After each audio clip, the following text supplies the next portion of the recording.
Assalamualaikum warahmatullahi wabarakatuh. Selamat siang teman-teman semuanya. Alhamdulillah di siang ini kita dapat berjumpa lagi dalam mata kuliah kita yaitu usul fikih ya teman-teman. Sebelum kita mulai perkuliahan, marilah kita membaca basmalah bersama-sama. Bismillahirrahmanirrahim. Semoga perkuliahan kita diberikan kelancaran dan kita semuanya dimudahkan urusannya. Salah satunya yang berkenaan tentang perkuliahan ini. Semoga yang kita bahas hari ini dapat tercapai lah ya tujuan dari kita belajar hari ini, ya paling tidak tercerahkan berkenaan tentang apa yang mau kita bahas hari ini. Oke, tentang pembahasan hari ini kita akan membahas berkenaan tentang ragam atau macam dari dalil syar'i atau adillatus syar'iyah ya, yang sampai saat ini masih di ranah diperselisihkan. Mohon maaf, bersin dulu. Yang masih diperselisihkan oleh para ulama. Ya intinya ulama tidak banyak yang berbeda pendapat mengenai tentang kehujahan dari dalil syar'i atau adillatus syar'iyah yang akan kita bahas ya. Hari ini kita akan membahas satu dari beberapa yang masuk dalam kategori dalil syar'i yang masih diperselisihkan ya. Hari ini kita akan membahas berkenaan tentang istihsan ya, dari hasan atau baik gitu ya. Oke, kemarin sudah kita bahas mengenai apa itu dalil-dalil syar'i yang telah disepakati oleh para ulama atau jumhur ulama kemudian menyepakatinya, itu pasti menjadi dalil syar'i ya. Yang pertama Al-Qur'an, kalau ini tidak bisa lagi diragukan ya, karena Al-Qur'an sekali lagi firman Allah yang diturunkan kepada Nabi Muhammad yang fungsinya sebagai mukjizat ya. Terus kemudian yang berbahasa Arab ya diturunkan secara mutawatir ya melalui perantara malaikat Jibril kepada Nabi Muhammad, dan di dalamnya isinya kan ajaran-ajaran, terus kemudian membacanya dapat dikategorikan bernilai ibadah. Hanya membacanya dikategorikan bernilai ibadah. Kalau berkenaan tentang Quran itu sudah tidak diperdebatkan lagi ya teman-teman. Itu pasti menjadi dasar yang paling utama ketika kita, atau dalil yang paling utama atau rujukan yang paling utama ketika kita mau melaksanakan Islam atau mau mengikuti ajaran-ajaran Islam ya secara kafah. Jadi ini menjadi tingkatan yang pertama. Jadi apapun yang berkenaan tentang Islam atau bahkan dalam Al-Quran sendiri, bukan hanya yang berkenaan tentang keagamaan, bahkan dalam kehidupan sehari-hari dan sebagainya, itu sudah secara ya tidak semuanya terus kemudian komplit. Intinya Al-Quran sudah mengatur ya sedemikian rupa berkenaan tentang kehidupan manusia.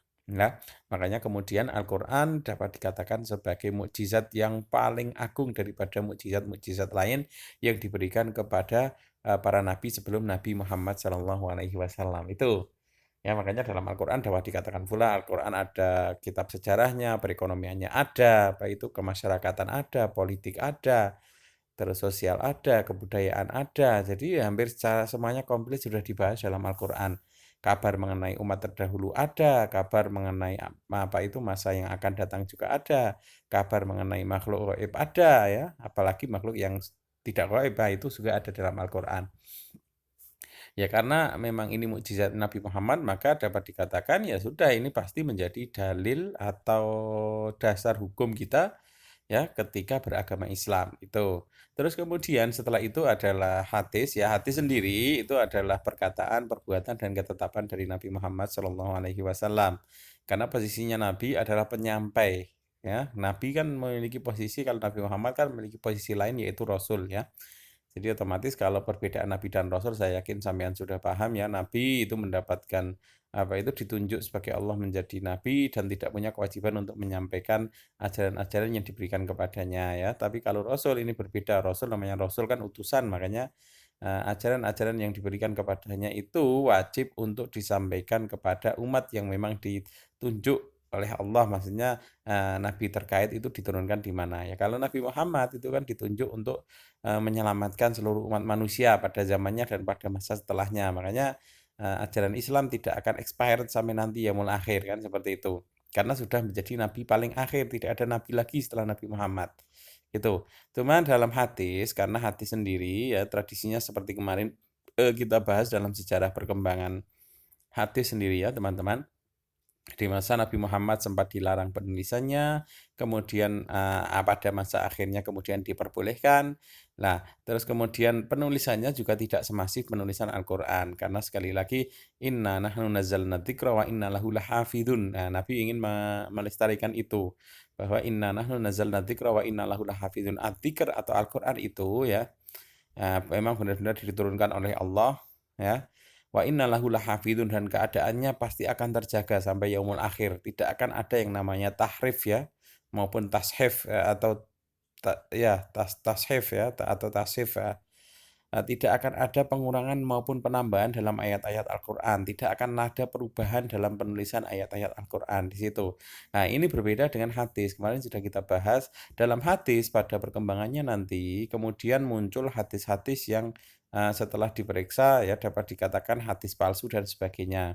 Ada tingkatan hadis dhaif dan sebagainya. Lah makanya ketika kita merujuk kepada hadis para ulama akhirnya mungkin sepakat ya hadis yang paling unggul ketika digunakan sebagai rujukan adalah hadis yang mutawatir dengan kualitas sahih kan itu. Terus kemudian bisa menggunakan hadis ahad yang kualitasnya adalah shahih itu. Baru kemudian bisa menggunakan hadis hasan dan beberapa ulama membolehkan menggunakan hadis dhaif selama tidak bertentangan dengan ajaran dalam Al-Qur'an maupun hadis. Dan ketika menggunakan hadis dhaif jangan terus kemudian terpatri di diri yang memakai itu bahwa ini pasti dari Nabi, tidak. Bisa juga itu dari para sahabat. Tapi selama itu baik silahkan bisa dipakai. Tapi kita tidak bisa mengklaimnya sebagai hadis Nabi. Bisa saja kita mengklaimnya sebagai khobar para sahabat dan sebagainya ya. Kecuali misalkan ada periwayatan lain yang kemudian mengangkat kualitas hadis yang dhaif tersebut menjadi hadis hasan yang otomatis berarti itu pasti marfu atau itu pasti memang berasal dari Nabi Muhammad. Itu. Terus kemudian ya, dasar hukum yang ketiga yang disepakati oleh para ulama juga ya teman-teman, itu adalah ijma ya. Ijma di sini adalah konsensus atau kesepakatan para ulama. Dan ini sudah terjadi di masa para sahabat ya, kesepakatan para sahabat ketika menunjuk khalifah pengganti pemimpin kenegaraan setelah meninggalnya Nabi Muhammad dengan ditunjuknya Abu Bakar As-Siddiq ya. Terus kemudian nanti dalam proses pemilihan Utsman bin Affan dan Ali bin Abi Thalib sebagai khalifah itu juga serta masa Umar bin Khattab. Umar bin Khattab memang ditunjuk oleh Abu Bakar, tapi Abu Bakar meminta pertimbangan kepada para sahabat yang ada di sekitar yang saat itu membantu Abu Bakar ketika memimpin untuk mencari siapa calon yang paling baik dan akhirnya mengerucut kepada Umar bin Khattab. Kan seperti itu. Ini menunjukkan bahwa ijma atau konsensus para ulama, konsensus oleh mereka-mereka yang paham tentang keilmuan agama itu memang sudah benar terjadi. Makanya kemudian para ulama kemudian sepakat bahwa ijma bisa menjadi dasar hukum atau dalil hukum yang disepakati dan merupakan posisi yang nomor 3. Baru kemudian ada kias ya. Kias ini tingkatannya adalah nomor 4 ya, karena kemarin dalam kias itu adalah bagaimana para ulama berusaha menganalogikan atau membandingkan suatu permasalahan yang belum ada hukumnya terhadap suatu permasalahan yang sudah ada hukumnya yang memiliki kesamaan dalam sifat ya. Yang kemarin saya contohkan misalkan ya kan khamr itu dilarang. Ya ayyuhalladzina amanu innamal khamru wal maisiru wal ansab wal azlamu rijsum min amali syaiton fajtanibuhu la'allakum turhamun sepertinya ya. Jadi ini perintah untuk menjauhi yang namanya khamr ya. Makanya terus kemudian dalam hadis ada kullu muskirin khamrun wa kullu khamrin haramun ya. Setiap hal yang memabukkan itu masuk kategori khamr. Kalau khamr dalam Al-Qur'an sudah dilarang atau diharamkan. Kemudian wa kullu khamrin haramun dan setiap yang masuk kategori khamr itu pasti haram kan seperti itu. Terus kemudian ada permasalahan baru muncul obat-obatan, psikotropika, narkotika, ganja dan sebagainya ya, amfetamin ya. Ya itu yang pada masa Nabi belum ada ya. Nah, itu hukumnya apa? Lah ketika mau mencari hukum tersebut akhirnya para ulama menganalogikan, oh ini memiliki sifat yang hampir sama dengan khamr. Khamr itu memiliki sifat memabukkan. Nah, di sini makanya terus kemudian obat-obatan yang tadi saya sebutkan itu akhirnya oleh para ulama dikategorikan sebagai barang yang haram juga mengikuti khomer ya, mengikuti khomer ya. Sifat yang disamakan adalah sifat yang memabukkan. Kullu muskirin yang kemudian membuat seseorang itu mendapat efek mabuk dan sebagainya. Makanya kemarin saya contohkan ya ngelem dan sebagainya itu juga masuk kategori haram karena memberikan efek memabukkan. Nah, misalkan sampean meminum jus anggur terlalu banyak terus kemudian sampean mabuk ya bisa masuk kategori haram ya. Tuh, atau yang berfermentasi air anggur terus kemudian menjadi anggur ya, kemudian memabukkan ya berarti otomatis haram. Terus kemudian yang obat bius apakah masuk kategori haram? Tidak, karena itu memang menghilangkan kesadaran. Tapi itu diperlukan alasan medis, untuk misalkan operasi dan sebagainya ya ketika sampean sunat dan sebagainya kan itu. Jadi selama selama ada udzur yang bisa memperbolehkan, makanya bolehkan kan seperti itu ya, daripada nanti tidak dibius terus kemudian orangnya dioperasi ketika dia sadar terus kemudian memberontak akhirnya membahayakan bagi dirinya, maka kemudian bius diperbolehkan ya walaupun efeknya sama dengan ganja dan sebagainya ya di situ. Oke. Terus kemudian dalam dalam ijma, ya ini kembali ke ijma, kemarin kan ada beberapa syarat yang harus dipenuhi, salah satunya adalah harus benar-benar dilakukan oleh para ulama dari wilayah terkait. Semuanya harus ikut ya. Terus kemudian masing-masing orang tersebut harus menyampaikan pendapat berkenaan tentang permasalahan yang sedang dibahas. Terus kemudian apa? Dan hasil pembahasannya mereka terus kemudian sepakat kepada satu produk yang sama, produk hukum yang sama. Misalkan pembahasan berkenaan tentang suatu permasalahan itu boleh atau tidak lah. Nah, di situ terus kemudian dikatakan, oh boleh misalkan ya. Itu semua ulama yang hadir dalam ijma tersebut ya, dia harus harus mengemukakan pendapat dan harus setuju dengan satu hasil ya. Jadi tidak ada yang bersilang pendapat. Jadi ketika ada yang bersilang pendapat ya atau ada yang diam, makanya nanti bisa dikatakan sebagai ijma sukuti yang kemarin kita bahas. Nah, dalam kias itu ada rukunnya. Yang pertama adalah al-aslu, yang kedua adalah al-far'u, yang ketiga hukmul asli, yang keempat harus ada ilat. Al-aslu itu satu permasalahan yang apa itu eh, yang sudah ada hukumnya itu ya gampangnya sudah jelas oleh para ulama, yang diambil dari Quran dan hadis yang di dalamnya mengandung hukum misalkan yang saya contohkan ya sudah ada hukumnya itu yang tadi khamr dalam Al-Quran maupun hadis sudah dinyatakan sebagai barang yang haram. Nah itu yang sudah ada hukumnya. Terus kemudian al-far'u ya, al-far'u ini cabang, artinya al-aslu itu asal ya, al-far'u cabang, ini suatu permasalahan di masa sekarang yang belum ada hukumnya ya. Nah, makanya terus kemudian selanjutnya adalah hukmul asli ya. Hukmul asli itu sudah ada produk hukum terhadap permasalahan yang asli tadi, yaitu saya contohkan tadi khomer, yang kemudian hukum sudah memiliki hukum haram ya. Baru kemudian yang terakhir adalah al-illat ya. Al-illat ini adalah sifat yang harus melekat pada keduanya yang memiliki kesamaan ya.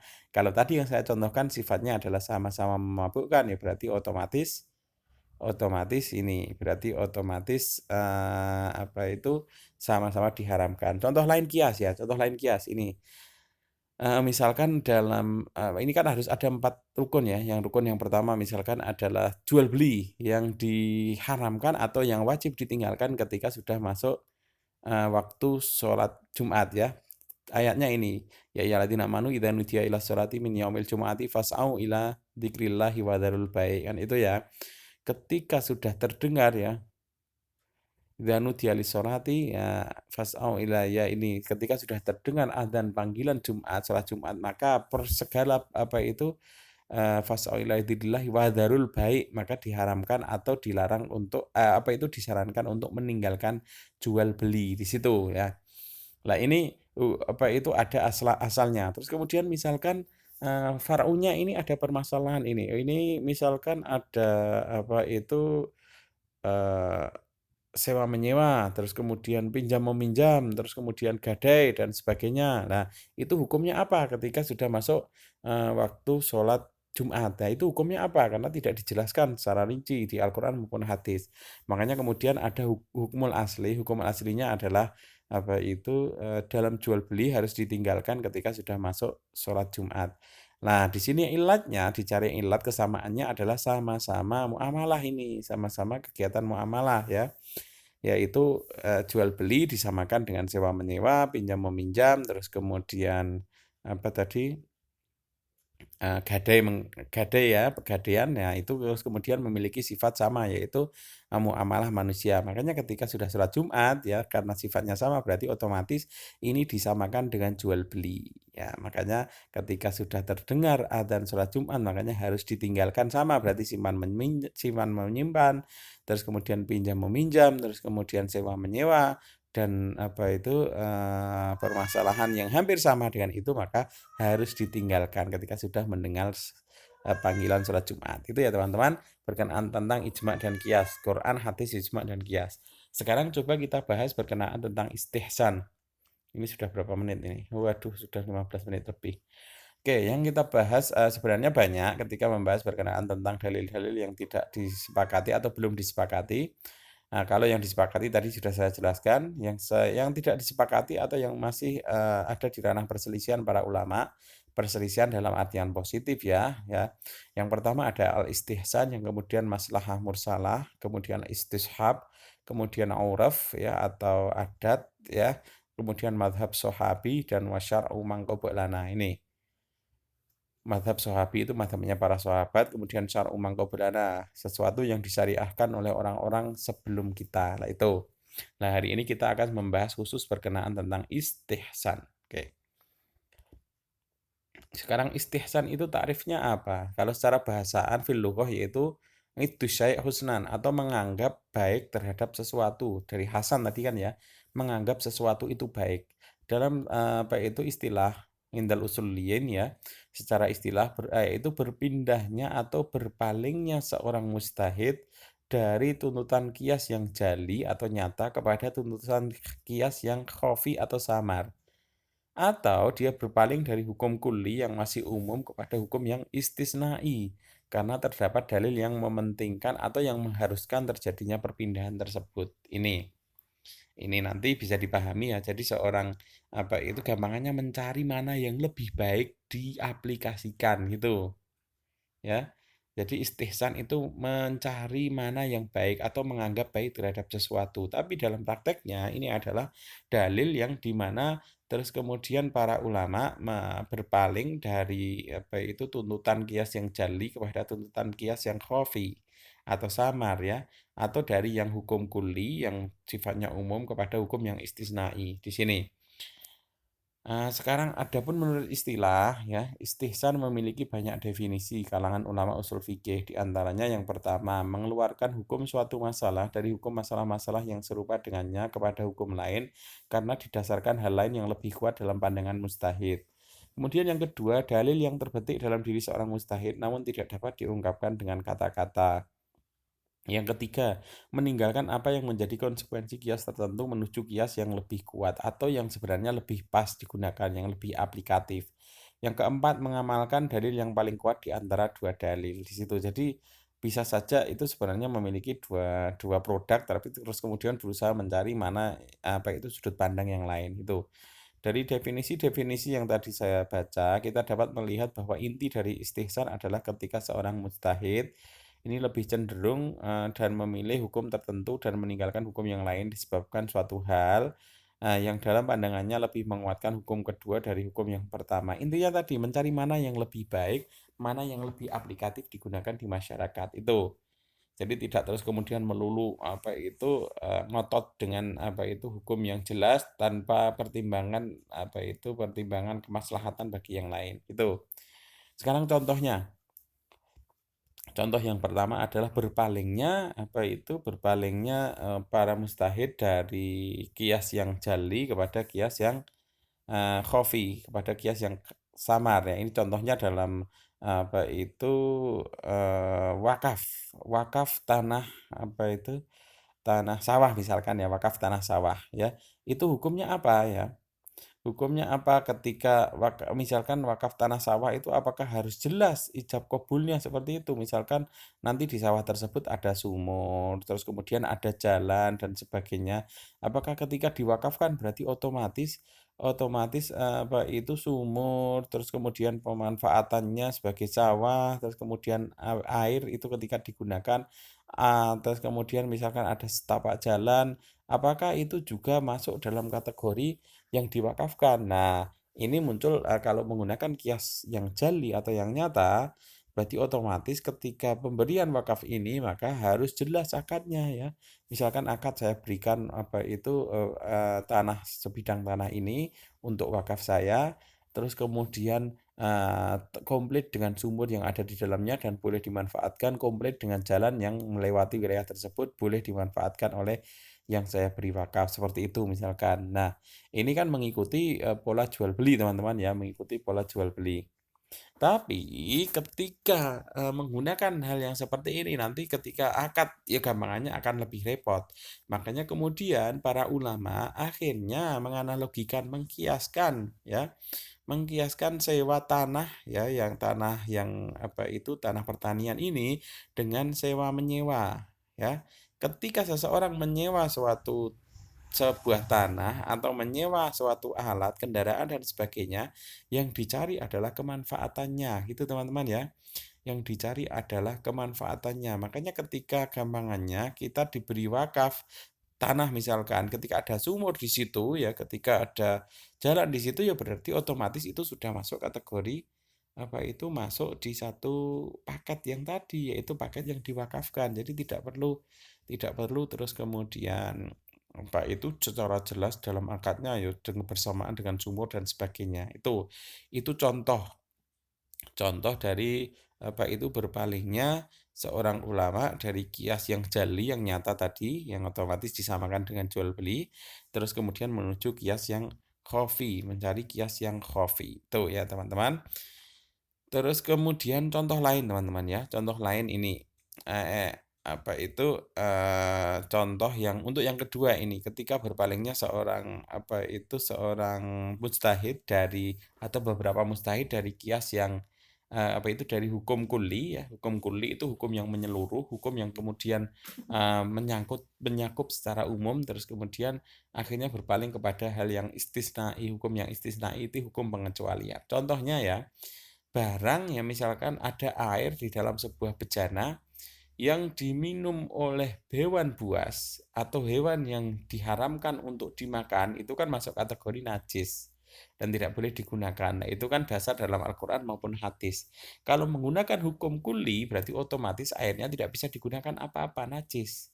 Tapi kemudian para ulama menggunakan yang namanya hukum istisnai. Hukum istisnai itu berarti kemudian ini digunakan dalam hukum bagi burung-burungan ketika minum ya, burung ya, bangsa burung ketika minum di sebuah bencana walaupun burung tersebut sebenarnya haram dimakan. Contohnya elang, terus kemudian intinya burung-burung yang sudah dalam hukumnya haram dimakan yang memiliki taring terus memiliki taring panjang di belakang untuk mencengkram itu jalu kalau bahasanya. Nah, itu.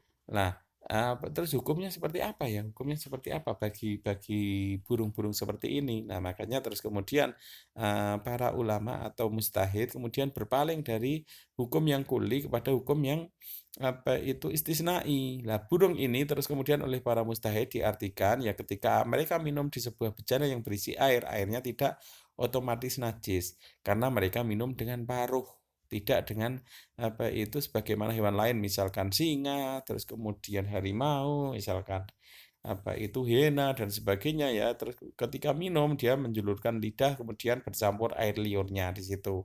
Nah, ini berbeda dengan burung makanya kemudian oleh para ulama hal ini dikategorikan sebagai diperbolehkan untuk digunakan atau air tersebut tidak masuk kategori najis jika yang minum di situ adalah burung yang jelas-jelas diharamkan di situ.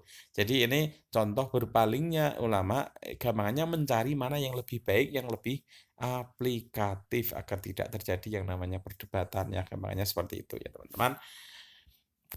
Sekarang bagaimana kehujahan dari sekarang yang nomor 2 juga ini contohnya ya. Larangan jual beli pada barang yang belum ada, kemudian dikecualikan karena istihsan pada akad pemesan, sewa menyewa, akad bagi hasil muzaroah, akad jasa pengerjaan sesuatu dan akad bagi yang hasil penyiraman tanah. Ini Contohnya ya, contoh yang kedua misalkan ya, jual beli barang ijon atau barang yang belum jelas kondisinya seperti apa itu kan dilarang ya dalam fikih. Tapi ini bisa dikecualikan dalam hal apa itu ketika kita menyewa seorang pekerja. Nah, itu kan belum jelas. Dia apa itu nanti pekerjaannya kan belum jelas, dia belum bekerja. Nah, itu terus kemudian akadnya itu terus kemudian dapat diartikan akadnya sah atau tidak. Lah, ini dikecualikan oleh para ulama bahwa akadnya sah atau dalam sewa menyewa karena itu tidak kelihatan ya gampangannya nanti sewa menyewa seperti apa. Atau dalam pemesanan salam ini. Salam itu saya pesan barang ya saya bayar dulu ya akadnya nanti apa itu barangnya diantar ke saya. Namanya seperti itu. Ya ini terjadi di jual beli online dan sebagainya yaitu. Nah, ini dikecualikan karena ya otomatis otomatis apa itu hal ini tidak sama dengan apa itu jual beli ijon lah gampangannya, tidak sama lagi dengan jual beli ijon. Contohnya juga akad dari bagi hasil muzaroah ya ini kan belum sebenarnya belum tahu hasilnya seperti apa tapi sudah sepakat misalkan nanti dibagi 60% 40% kan seperti itu ya. Ini contoh yang lain ya. Terus kemudian kehujan dari istihsan seperti apa? Ini kalau ulama-ulama Hanafiyah, ini nanti sampean baca sendiri gak apa-apa. Kalau ulama Hanafiyah itu mengatakan bahwa istihsan bisa digunakan selama dia tidak apa itu menggunakan hawa nafsu dalam pengambilan keputusan tersebut. Tapi ada juga ulama yang sangat menentang penggunaan istihsan. Salah satunya yang paling kuat adalah Imam Syafi'i ya. Beliau pernah apa itu beliau pernah mengatakan eh ini sebentar. Manis tahsana faqad syara'a yang dicetak merah ini. Barang siapa yang beristihsan itu seolah-olah dia membuat syariah baru. Padahal dalam Islam dilarang membuat syariah baru. Lah ini makanya kullu bid'ah dhalalah wa kullu dhalalah finnar kan itu. Tidak boleh membuat hal-hal yang baru. Lah termasuk istihsan ini oleh Imam Syafi'i dikatakan apa itu membuat hal-hal yang baru. Lah ini berarti otomatis tentang kehujanan istihsan sendiri para ulama masih berdebat. Ulama Hanafiyah membolehkan karena memang ini dicari mana yang aplikatif di masyarakat. Kalau ulama Syafi'i ya ini mereka berhati-hati. Jangan sampai kita seolah-olah itu mempermudah ya, maksudnya seolah-olah menyepelekan hukum-hukum dalam agama. Makanya kemudian Imam Syafi'i mengumpamakan ististan itu seperti ini. Ketika orang sedang dalam sholat, dia tidak berusaha mencari mana kiblat yang paling baik, maksudnya yang paling pas. Tapi dia hanya berdiri ke arah mana yang dia sukai. Dan dia yakin di hati dia bahwa dia sudah menghadap kiblat. Yaitu seolah-olah seperti itu. Makanya menggampangkan, tidak berusaha mencari lebih baik di situ. Terus kemudian apa itu dalil-dalil yang dapat menguatkan kita kenapa bisa beristihsan itu surat Az-Zumar ayat 55 wattabi'u ahsana ma unzila ilaikum mir rabbikum dan ikutilah oleh kalian apa yang terbaik diturunkan kepada kalian dari Tuhan kalian. Ini sebagai dasar. Kemudian alladzina yastami'una al-qawla fayattabi'una ahsanahu ulaika alladzina hadahumullahu wa ulaika hum ulul albab dan berikanlah kabar gembira pada hamba-hambaku ya yaitu mereka yang mendengarkan perkataan lalu mengikuti yang terbaik darinya itu ahsanahu mengikuti yang terbaik itu ya. Terus kemudian dalil lain ya dari hadis Nabi apa yang dipandang kaum muslimin sebagai sesuatu yang baik maka ia di sisi Allah adalah baik famaro al muslimun hasanan fahuwa indallahi hasan ya wa ma ra'au sayyi'an fahuwa indallahi syai'. Maka kita ketika kita memandang sesuatu itu baik, insya Allah ya di sisi Allah itu baik gitu. Terus kemudian dalil yang lain yang menyatakan bahwa istihsan bisa digunakan dari ijma' para ulama ini telah berijma dalam beberapa masalah yang dilandasi oleh istihsan seperti contoh ya bolehnya masuk ke dalam hammam atau toilet tanpa ada penetapan harga tertentu. Penggantian air yang digunakan dan jangka waktu pemakaiannya itu tidak terus kemudian diatur sedemikian rupa ya. Terus kemudian dalam kasus demikian pula dengan bolehnya jual beli asalam, pesan barang bayar di muka. Bayar di awal, bukan muka wajah ini ya. Padahal barang yang dimaksudkan belum ada pada saat akad. Intinya itu, akad sudah terjadi, tapi barangnya belum ada. Lah itu oleh apa itu ijma para ulama diperbolehkan dengan menggunakan istihsan ini kalau tidak secara langsung gitu ya. Terus kemudian mana yang lebih pas ya menurut Abdul Wahab Sholaf, Dr. Abdul Wahab Sholaf atau Syekh yang dalam bidang usul fikih yang bukunya kita jadikan rujukan itu beliau mengatakan memang ada perselisihan, tapi yang menurut beliau yang paling rajih adalah diperbolehkan selama sekali lagi itu memang benar-benar aplikatif digunakan, terus kemudian ketika mengambil keputusan yang menggunakan istihsan itu sebagai dalil ya, sebagai dalil atau sebagai sumber hukum, dia tidak boleh mengambilnya dengan menggunakan hawa nafsu. Jadi dia harus benar-benar dalam keadaan yang objektif tanpa tujuan untuk menguntungkan dirinya sendiri di situ. Jadi otomatis ketika dia menggunakan istihsan itu ya memang sudah harus melalui pertimbangan yang sangat kuat. Ya, makanya seperti itu ya teman-teman. Nah ini berkenaan tentang istihsan. Silakan nanti kalau ada pertanyaan bisa diketik di WA Group, kita diskusikan bersama-sama. Gitu ya teman-teman. Mohon maaf kalau ada kekurangan atau kalau saya menjelaskannya terlalu cepat. Ini akan saya share ya, akan saya share ke jenengan. Silakan nanti dibaca berkenaan dengan istihsan. Tapi sekali lagi sampean juga harus baca dari dari sumber-sumber yang lain sebagai pembanding karena sebenarnya ini saya hanya sekilas-sekilas saja karena cuma 2 SKS sekilas-sekilas saja tanpa tanpa banyak contoh tadi sebenarnya sudah saya beri contoh. Itu ya teman-teman. Terima kasih, semoga bermanfaat. Assalamualaikum warahmatullahi wabarakatuh.